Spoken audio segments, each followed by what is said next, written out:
সিলেটের বন্যার সবশেষ খবর জানাতে আমাদের সাথে যোগ দিয়েছেন সহকর্মী হুসাইন আহমেদ সুজাত। সুজাত, আজকে বিভিন্ন নদ নদীর পানির বিপদসীমার কতটুকু উপর দিয়ে প্রবাহিত হচ্ছে এবং স্থানীয় আবহাওয়া অফিস বৃষ্টিপাতের কোনো পূর্বাভাস দিয়েছে কিনা সিলেট অঞ্চলে, কি বলছেন?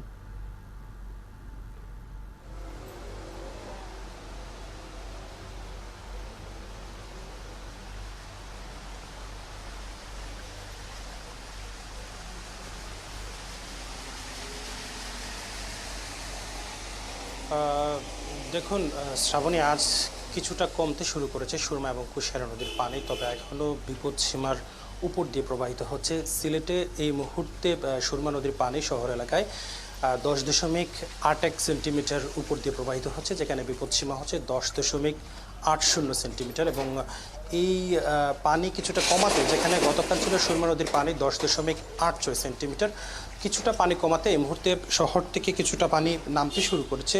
এই মুহূর্তে আছি আমি সিলেটের সুবহানি ঘাটের যতরপুর এলাকায়। এই সড়কটি কিন্তু এখনও পানিতে নিমজ্জিত।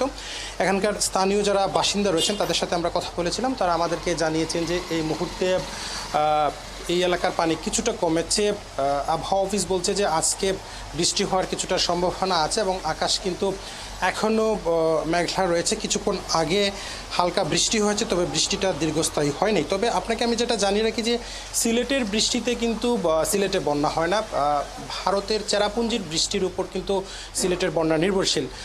পানি উন্নয়ন বোর্ড আমাদেরকে জানিয়েছে যে ইতোমধ্যে কিন্তু ভারতের চেরাপুঞ্জিতে বৃষ্টি কমে গেছে। গত 24 ঘন্টায় ভারতের চেরাপুঞ্জিতে বৃষ্টি হয়েছে 54 মিলিমিটার, অর্থাৎ গত এক সপ্তাহ থেকে সবচেয়ে কম বৃষ্টি হয়েছে, যার কারণে কিন্তু সিলেটের নদ নদীর পানি কমতে শুরু করেছে।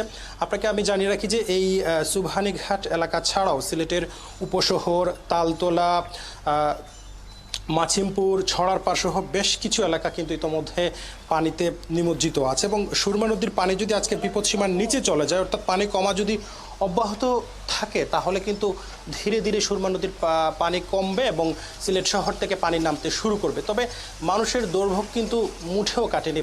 কিছুক্ষণ আগে আমরা যেটা জানতে পেরেছি যে সিলেটের বিয়ানীবাজারের কুড়ার বাজারের কুশিয়ারার ডাঙ্গারচর ডাইক ভেঙে বেশ কিছু এলাকা প্লাবিত হয়েছে, যদি এখন কুশিয়ারা নদীর পানি কমছে।